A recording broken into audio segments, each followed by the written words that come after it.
ଶୀତର ପ୍ରକୋପ ସରିବାକୁ ଆସୁଥିବା ବେଳେ ଆମ୍ବ ଗଛରୁ ଛୁଟି ଆସୁଥାଏ ନୂଆ ନୂଆ ବଉଳ କଢ଼ିର ବାସ୍ନା।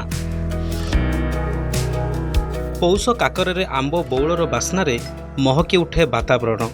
ଆଉ ଏ ସମୟରେ ଆସେ ବକୁଳ ବା ବଉଳ ଅମାବାସ୍ୟା। ପୌଷ ଅମାବାସ୍ୟାକୁ ବକୁଳ ଅମାବାସ୍ୟା ଭାବେ ଓଡ଼ିଶାରେ ପାଳନ କରାଯାଏ। ବକୁଳ ଅମାବାସ୍ୟାରେ ଖୋଜା ପଡ଼େ ଆମ୍ବ ବଉଳ, କାରଣ ଏହି ଦିନ ଓଡ଼ିଆ ଘରେ ପ୍ରସ୍ତୁତ ହୁଏ ଗଇଁଠା। ଆଉ ଗଇଁଠାରେ ଆମ୍ବ ବଉଳ ପଡ଼ିବା ବିଧି ରହିଛି। ଗଇଁଠାକୁ ମନ୍ଦିର ଓ ଘରର ଇଷ୍ଟ ଦେବାଦେବୀଙ୍କୁ ଅର୍ପଣ କରାଯାଏ। ବକୁଳ ଅମାବାସ୍ୟାକୁ ଗଇଁଠା ଅମାବାସ୍ୟା ବୋଲି ମଧ୍ୟ କୁହାଯାଏ। ଶ୍ରୀମନ୍ଦିରରେ ସକାଳ ଧୂପରେ ଠାକୁରଙ୍କୁ ବଉଳ ଲାଗି ହେବା ସହ ଗଇଁଠା ଭୋଗ ହୋଇଥାଏ।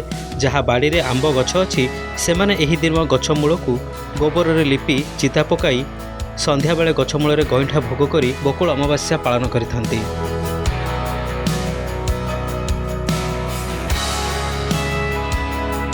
ବକୁଳ ଅମାବାସ୍ୟାରେ ଆଉ ଗୋଟିଏ ସୁନ୍ଦର ପରମ୍ପରା ରହିଆସିଛି। ଏହି ଦିନ ଝିଅମାନେ ତାଙ୍କର ପ୍ରିୟ ସାଙ୍ଗମାନଙ୍କ ସାଙ୍ଗରେ ବଉଳ ବସନ୍ତି। ପରସ୍ପରକୁ ବଉଳ ଖୁଆଇ ସବୁଦିନ ପାଇଁ ଏକ ସ୍ୱତନ୍ତ୍ର ସମ୍ପର୍କରେ ବାନ୍ଧି ହୁଅନ୍ତି। ବଉଳ ବସିବା ପରେ ସେମାନେ ପରସ୍ପରକୁ ନାଁ ଧରି ନ ଡାକି ବଉଳ ବୋଲି ସମ୍ବୋଧନ କରନ୍ତି। କିନ୍ତୁ ଆଜିକାଲିର ଯୁଗରେ ସେ ପରମ୍ପରା ପ୍ରାୟତଃ ନିଶ୍ଚିହ୍ନ ହୋଇଗଲାଣି।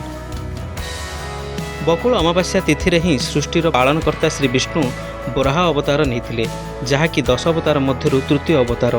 ବରାହ ଅବତାର ନେଇ ରାକ୍ଷସ ହିରଣ୍ୟାକ୍ଷକୁ ବଦ୍ଧ କରିବା ସହ ଦନ୍ତ ଅଗ୍ରରେ ତାକୁ ରସା ତଳକୁ ଫିଙ୍ଗି ପୃଥିବୀକୁ ଉଦ୍ଧାର କରିଥିଲେ ଶ୍ରୀବିଷ୍ଣୁ।